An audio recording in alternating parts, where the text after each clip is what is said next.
Dari awal aku S1 di Jepang sampai saat ini aku S2 di Harvard. Banyak banget teman-teman yang suka nanyain, Kak gimana sih caranya S1 atau S2 di luar negeri, gimana sih caranya dapetin beasiswa.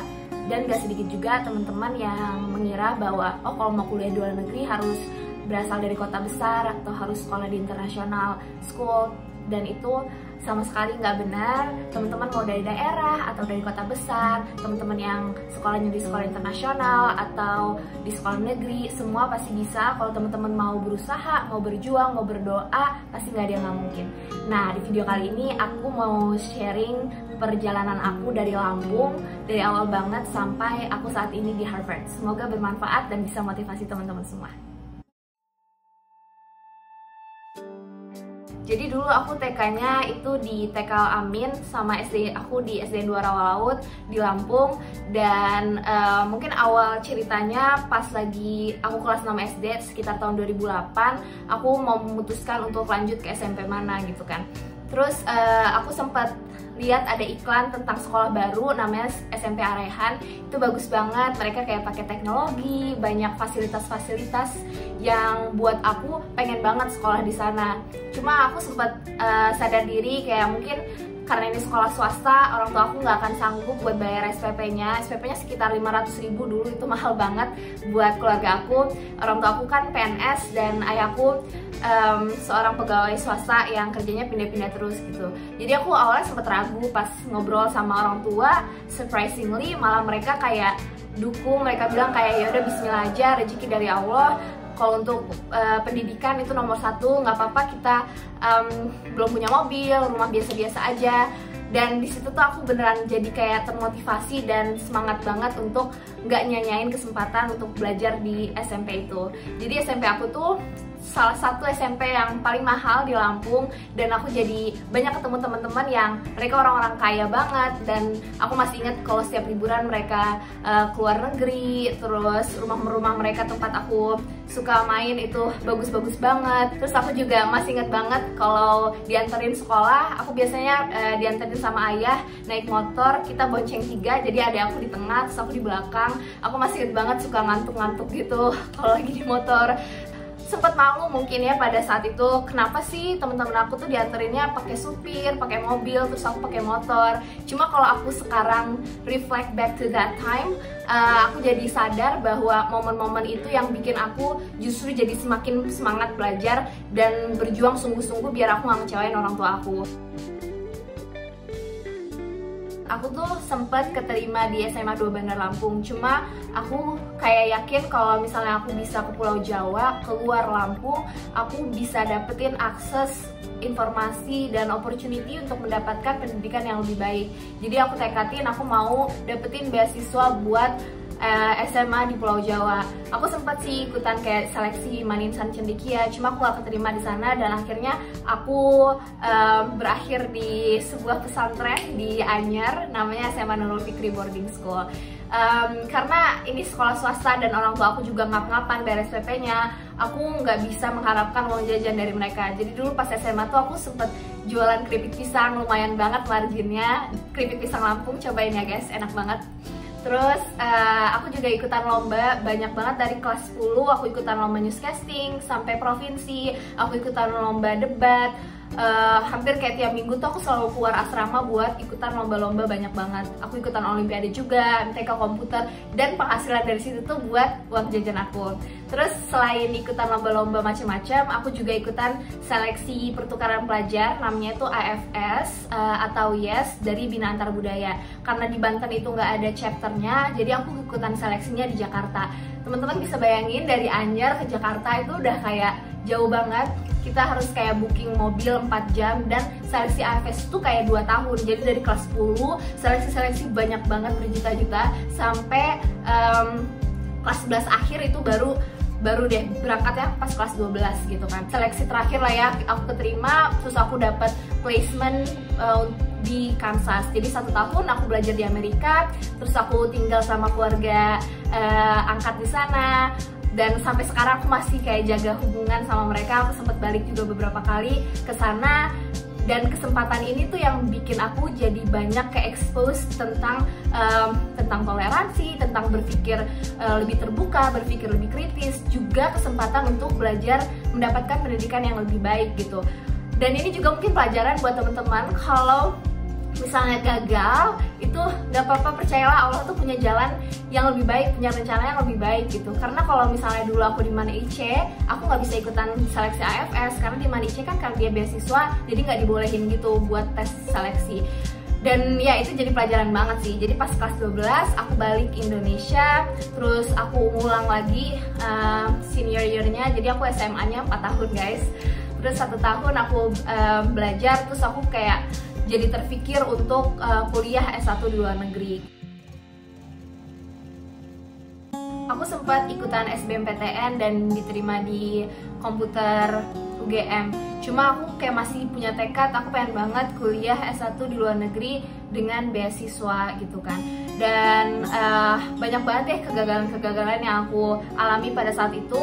Aku nyiapin sungguh-sungguh buat tesnya, kayak aku harus belajar Cambridge A-Level dari awal karena sekolah aku bukan internasional. Terus aku belajar TOEFL juga, semua persiapan-persiapan untuk ikut tes seleksi kayak Monbuka Gakuso, cuma aku gagal. Terus aku ikutan juga sempat Mitsubishi. Kalau teman-teman tahu Jerome Pauline, dia lolosan itu hebat banget. Dan itu tuh kayak dari 27.000 orang yang keterima cuma 2, aku lolos sampai kayak tahap yang sampai 200 besar, terus aku nggak lolos lagi. Cuma alhamdulillahnya aku diterima di Ritsumeikan APU, itu ada universitas di Kyushu gitu, dengan beasiswa 80% doang. Jadi pada saat itu aku lihat banget perjuangan orang tua aku sangat menomorsatukan pendidikan, dan mereka kayak buat daftar ulang tuh sampai jual tanah. Terus inilah yang bikin aku tuh jadi semangat dan berjuang mati-matian untuk kerja part-time pada saat aku kuliah S1 di Jepang.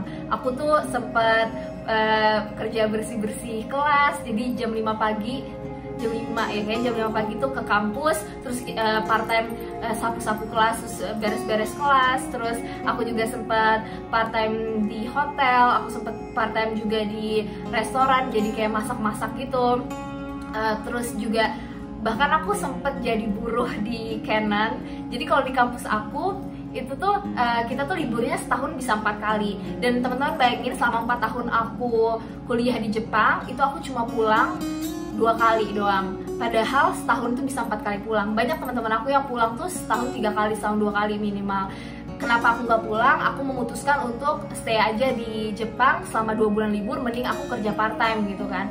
Dan alhamdulillahnya sejak semester 3 aku udah bisa bayar SPP sendiri.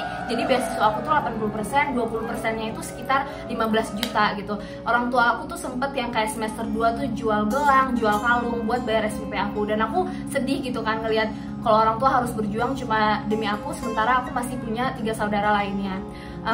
Terus aku juga sempat tuh part time yang kayak jadi buruh selama 2 bulan pas lagi liburan. Tapi setelah 2 bulan penderitaan part time yang satu itu, aku tuh langsung jadi kayak kaya raya. Nggak kaya raya juga sih. Jadi setelah aku part time itu, aku bisa bayar untuk exchange ke Meksiko selama 6 bulan, selama 1 semester.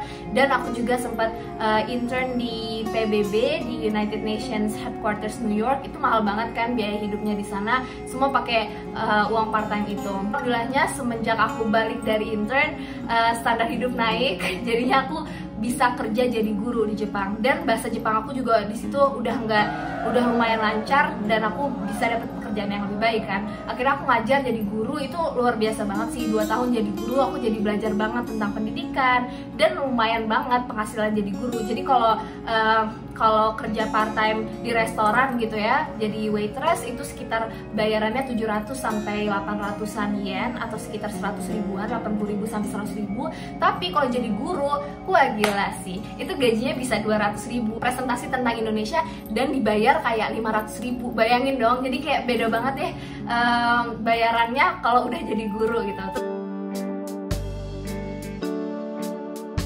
Nah, lanjut ke perjuangan aku buat dapetin beasiswa S2. Jadi karena aku udah mengalami pahit-pahitnya part time sambil kuliah itu gimana pada saat S1, gimana susahnya bagi waktu kerja 28 jam dan juga ngambil-ngambil kelas, aku tekadin bahwa aku mau S2 dan harus beasiswa full gitu. Terus akhirnya ini bermula bulan Juni 2018 pada saat summer vacation aku menuju tahun keempat di universitas aku.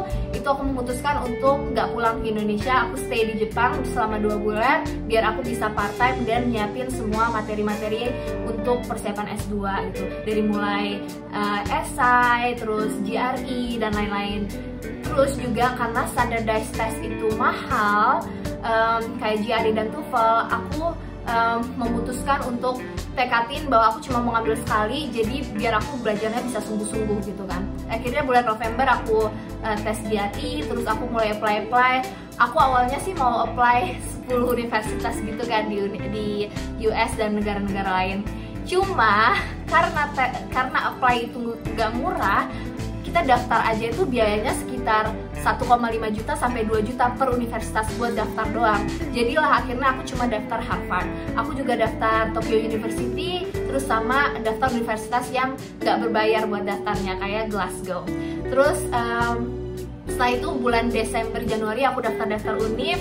Terus bulan Februari itu udah mulai ada pengumuman aku keterima di Tokyo University, aku keterima di Harvard itu tanggal 1 Maret. Aku masih ingat banget, subuh-subuh jam 6 di aku, jam 4 subuh di Indonesia.